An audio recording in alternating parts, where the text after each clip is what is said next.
So we're getting sued. I want to hop on here and talk about what's happening, who's involved, and why we were picked for this lawsuit. Obviously, I'm no lawyer, so the legal terminology that I use might be incorrect here. There's about 20 dispensaries listed on here as plaintiffs. First, it's these 20 dispensaries that are all from what it looks like major corporations, talking about proper cannabis and people like them, multi-state operators with multiple locations. These 20 dispensaries, along with MOCANN, a cannabis group known locally as the Marijuana Mafia, are working together to sue about 36 smoke shops and retail stores in the St. Louis County area that are offering THCA and hemp-derived products. Now, even though there's hundreds of businesses doing this, they have listed us specifically as one of the 36 on this lawsuit. What they're stating here in the state of Missouri, in order to get a license to sell marijuana, you have to spend tens of thousands of dollars to secure a license, and that's if you're even lucky enough. For most people, trying to go in and just open a dispensary in a state like Missouri is a pipe dream because it's been monopolized by these people. MOCANN specifically has been targeting hemp businesses for a long time. They have this website out called the Hemp Hoax, trying to expose and show different hemp operators in the state of Missouri, and they also work to spread propaganda to shut hemp operators down. There's been a lot of pushback by mostly MOCANN and these dispensaries, alcohol distributors and stuff like that as well, so they can control the market, that they don't want our products available. MOCANN and the dispensaries are alleging that THCA is unfair competition because of all of the rigmarole to open up dispensaries. The barrier to entry is difficult by design and basically impossible by design so that they can maintain market control. These policies are not popular with voters in the community. The majority of U.S. citizens want legal cannabis, but they don't want monopolized cannabis. What they're alleging towards these 36 shops specifically is that we have intentionally set out to take profits from these dispensaries. Now, I know for us, not only do we not set ourselves up as a dispensary, we don't even call ourselves a smoke shop. We offer a limited selection of hemp in our stores, literally one display case full of hemp products out of each store. Plus, all of our products are covered under the 2018 Farm Bill. We don't make any of them ourselves. They are all grown by legitimate hemp farms that take their product off,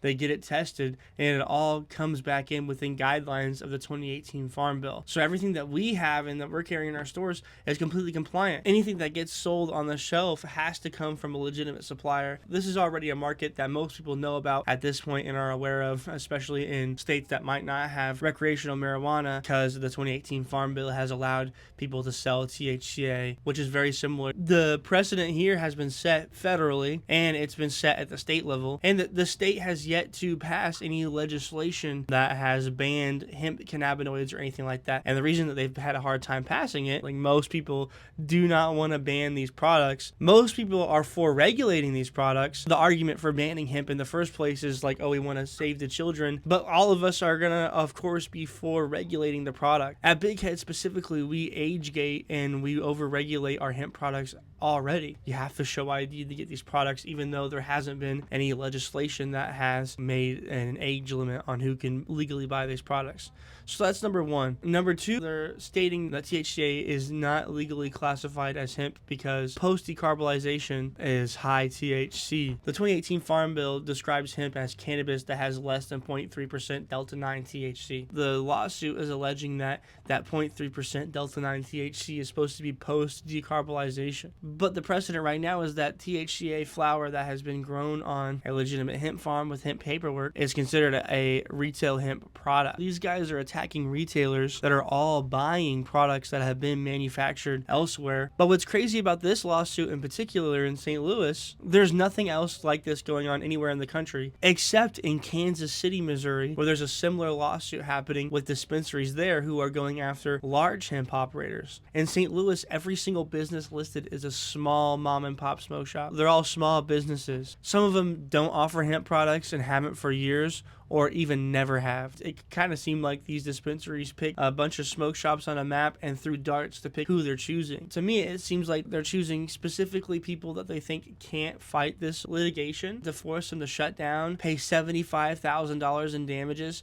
plus punitive costs as well, which is going to exceed that six-figure range. And they're doing that to 36 businesses. The thing is that they're doing this lawsuit because the legislation hasn't been able to pass in Missouri, again, because it's not popular. It has passed in the federal court, but the only way that it was able to pass in the federal court was by sneaking it in by surprise. People didn't know that they were voting to change the definition of hemp in the bill that passed to reopen the government back during the government shutdown. That wouldn't have happened otherwise. It was literally slipped in right before the vote to reopen the government. Remember when I said alcohol and cannabis are competing for the same Friday nights? Well, Big Booze knows that, and it's scaring them. So much so that instead of just trying to beat THC drinks on taste or branding, they are trying to beat them in the rulebook. Big Booze paid lobbyists to convince lawmakers to fix the Farm Bill by tightening the rules on these products. No matter where you stand on weed or THC, this is the definition of being a sore loser. Oh no, we're losing. I guess we'll spend millions of dollars to try and rig the game. So now hemp operators have already been scrambling to make their businesses compliant with the new regulations that are going to be effective November 12th, 2026, which are so strict that most hemp operators are going to have to go out of business. But that's a story for another time. So anyway, so there's already been changes at the federal level, popular or unpopular. That's just what's been passed so far. But these dispensaries have decided to take it an extra mile to spend $1 million